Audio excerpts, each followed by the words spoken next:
Hello, boys and girls, men and women, transgender, everything in between. Hello.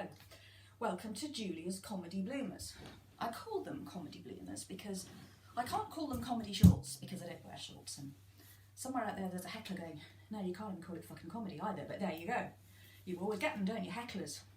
I'm armed. So, just a bit about me, right? Like I say, I'm Julia Wood, I'm a writer, I'm the published author of a book on Oscar Wilde. I also write short stories which have been anthologised, and I'm a novelist. And I write mostly novels set at least partially in the 80s. And I also design Victorian clothing, which I wear out and about.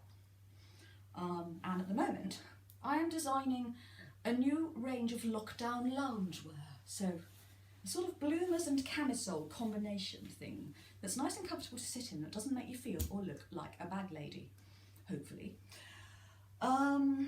So, lockdown, how are we getting on with it? I mean, you know, I'm okay, right? And of course, when all this started, I was like, well, I won't notice any difference, you know. I'm creative, I can amuse myself, I grew up in a village. I'm used to there being no shops and bugger all to do, right? I was the local weirdo, so I didn't have any friends. I was alone and friendless, with just my teddy bear for company. Used to it, yeah. But the problem is this thought that keeps coming into my head, right? And I keep trying to push it away, okay? I'm using mindfulness techniques to try and distract myself, you know? Like Miss Marple when she does her knitting, you know? Well, actually, she doesn't do it for that, does she? She does it so she can eavesdrop on other people's conversations, which is very, very rude. And just on the side, Miss Marple, she's been knitting for years and years, right? She knits and knits and knits for all these episodes. It never gets any bigger, does it?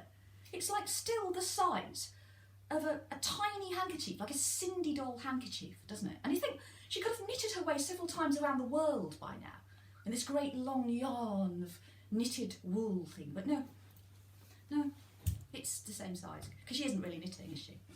But come back to my point, yes, mindfulness, keep trying to distract myself, because I had this thought, keeps going in my head, and no, it doesn't matter what I do, it's still there. And I wake up in the night, and it's like scrawled across my brain, big, fat, bold type, you know, like bold font on a computer, and it goes, I want to go to the Ruddy pub. Because that's what we mean, isn't it? When we say, when will lockdown end, what we really mean is, when can we go to the Ruddy pub? Don't we? We don't mean, when can I go back to work? Nah, bothered about that, are we? No. We don't mean, when can I stop asking people to back away? Although actually, I think many of us are quite relieved that we have to do that, because we're a bit inhibited in England, aren't we? So, no, we mean, when can I go to the pub? Let's just be honest about this, okay? So, social distancing, how is that going for people? Well, let's face it, we are relieved, aren't we, as Brits? As I said, you know, introverts, we don't really like people standing too close, do we? I mean, when the measures were first announced, right, keep a 2-metre distance, I think there was a waft of air through the country, wasn't there? And it was everybody heaving a big sigh of relief. Ah, thank goodness for that. I don't have to talk to myself or cultivate body odour in order to keep people at a distance, you know? I just do that little dry cough. Result.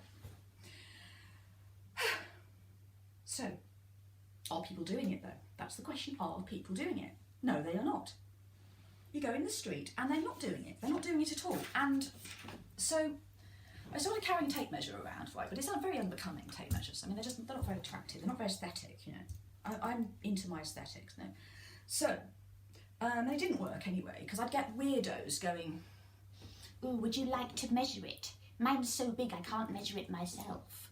Man starts undoing trousers. No. So, I decided to use my parasol, which is great, you know, it's not long enough, but it sort of does the trick.